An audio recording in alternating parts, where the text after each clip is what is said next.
और हर नागरिक की, we the people of Bharat की फ्री स्पीच के राइट्स को प्रोटेक्ट करने की भी होती है। यह फिल्म सीबीएफसी ने पास की है, जो एक कॉन्स्टिट्यूशनल बॉडी है।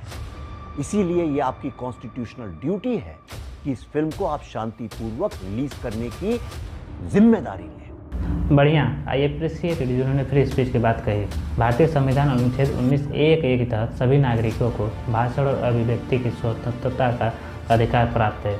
इसीलिए हम अपनी अभिव्यक्ति स्वतंत्रता के साथ अलग अलग माध्यमों द्वारा व्यक्त कर सकते हैं, जैसा कि इनकी फिल्मिंग इनके अभिव्यक्ति का माध्यम है। लेकिन ये जो अभिव्यक्ति का पाठ दूसरों को पढ़ा रहे हैं, क्या उस अभिव्यक्ति का सही मतलब इनको पता है? मुझे लगता है कि इनको भली भांति पता होगा, लेकिन ये उस अभिव्यक्ति की आज़ादी का न्यायपूर्वक पालन नहीं कर सकते। क्यों? क्योंकि इनका व्यक्तिगत स्वार्थ पूर्ण नहीं होगा। ये जो व्यक्ति जिस संविधान की बात कर रहा है, इनकी मानसिकता खुद संविधान के अधीन नहीं है।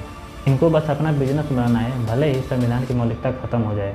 ये लोग ऐसा कर सकते हैं क्योंकि इनका सपोर्टर खुद सत्ताधारी पार्टियां हैं, जिसके बदले ये उनका एजेंडा ढो रहे हैं।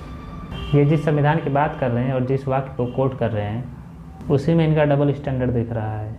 We the people of Bharat की, we the people of Bharat नहीं होता है, we the people of India होता है। ये इंडिया शब्द नहीं बोल सकते क्योंकि हमारे देश में जो सत्ताधारी पार्टी है वो इंडिया शब्द से परहेज करती है। ये सही बोल भी नहीं सकते। ये जिस विचारधारा और जिस पार्टी के तलवे चाट रहे हैं, कहीं ये पार्टी इनसे नाराज़ ना हो जाए। ये महानुभाव इनके विचारधारा के खिलाफ कैसे जा सकते हैं? इनका बिजनेस खराब हो जाएगा।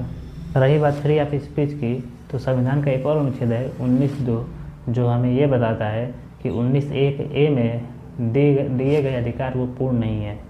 ये अधिकार उचित प्रतिबंधों के अधीन है, जो भारत की संप्रभुता, सुरक्षा, सार्वजनिक व्यवस्था और सार्वजनिक शालीनता के हित में और मानहानि, अपराधों के लिए उकसावे या अदालत की अवमानना को रोकने के लिए इसे लगाया जा सकता है।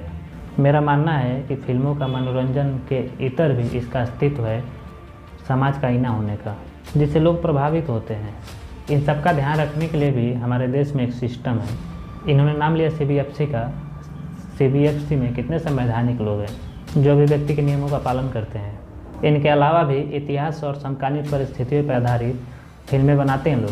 फिल्में जैसे फूले, संतोष, धड़क, जय भीम, थंगलम इत्यादि ऐसी फिल्में जो किसी के अभिव्यक्ति है, जो समाज की सच्चाई है।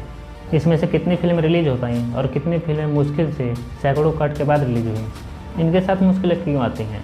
क्योंकि ये फिल्में इस सड़ी व्यवस्था के खिलाफ हैं और आपकी फिल्में आसानी से रिलीज हो जाती हैं, क्योंकि वही सड़ी मानसिकता वाले लोग हैं जो सिस्टम में बैठे हुए हैं और आपकी फिल्में उनके एजेंडा को फुल